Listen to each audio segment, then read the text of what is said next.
మోకాళ్ల మరియు నడుము నొప్పులకు చిన్న ఇంజెక్షన్ ద్వారా పరిష్కారం. డాక్టర్ ప్రకాష్ గుడిపూడి 18 సంవత్సరాల అనుభవం. సంప్రదించండి elite spine and pain management centre Manikonda, Hyderabad.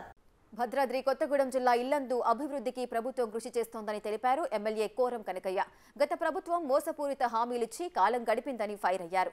ఇల్లందులో జరిగిన పలు అభివృద్ధి కార్యక్రమాల్లో ఆయన పాల్గొన్నారు. 6 గ్యారంటీల పథకాల అమలుకు ప్రభుత్వం కసరత్తు చేస్తోందని తెలిపారు కోరం కనకయ్య. 6 గ్యారంటీల్ని ప్రవేశపెట్టి ప్రజలు ఉన్నటువంటి ప్రతి గడపలో కూడా తీర్చినటువంటి విషయం అందరూ తెలిసిందే. తద్వారా ప్రభుత్వాన్ని ఏర్పాటు చేసుకుని నేను వెంటనే 48 గంటల తిరగక ముందే 2 పథకాల ప్రజలందరూ తీసుకుపోయి ఉచిత బస్సు ప్రయాణంతో పాటు ఆరోగ్యశ్రీ, మరి మొన్ననే గృహజ్యోతి 200 యూనిట్లు ఉచితంగా ఇచ్చే కార్యక్రమం కూడా ప్రజల్లో తీసుకోవడం జరుగుతోంది. దాంతోపాటు గ్యాస్ 500